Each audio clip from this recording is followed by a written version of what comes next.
went to identify the body and give answers to questions, numbly overwhelmed by his unspeakable trick. The face was bandaged and decent. They'd arranged flowers around the high trolley on which it lay. She looked and said formally, "Yes, that is my husband." She touched the forehead. "My husband."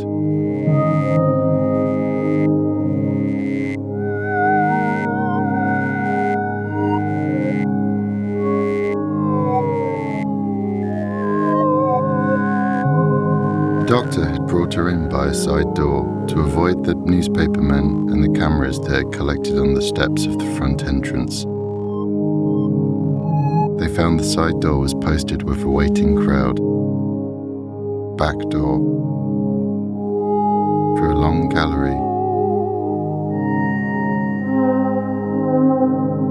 The doctors and nurses who escorted her began to speak rapidly, consoling her, so much that she thought they were trying to probe her feelings.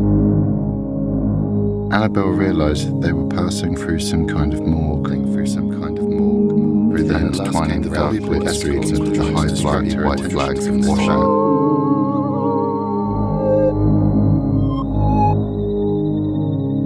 The poisoner behind the black window square, a man flattened against a wall with the daggers ready. She wondered how the film would end. Although she wanted to leave the cinema and go home, wanted first to see the end, past the palace of the cardinal who bought this heartlessly. But he was asleep. He seemed to be confused by this panic while he lay planning, with a cold mind, actions of the morning which were to conceal the night's evil. Looking for a taxi.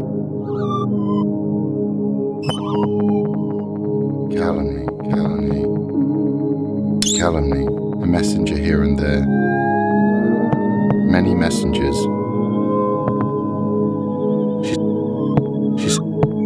She said, "Wait a minute. I want to see it through to the end."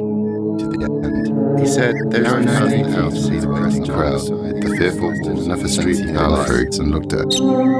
He said, "Dad, I have to take you to a good hotel, and I will bring the baby to you together with some medicine that you need for your sleep nearby." No, she said, "I don't want to stop here. I'll be recognized."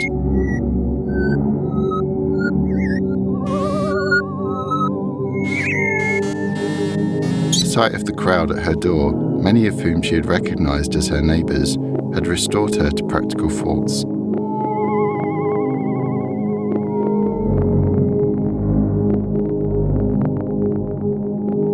But she looked at her watch and said to the doctor, "It's just past 2. I must say something to the press now, or I'll be too late for the morning papers." "But you must sleep. You know. No. I have a public image to consider. I have a public image. No. I have a public to consider. No. I need my neighbours at a time like this. I don't want," she said then, "to consider the public image." She said then. She said then. This must be a terrible moment for you, Annabelle.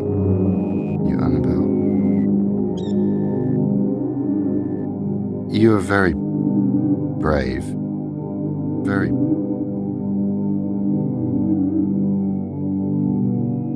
You are quite a frail,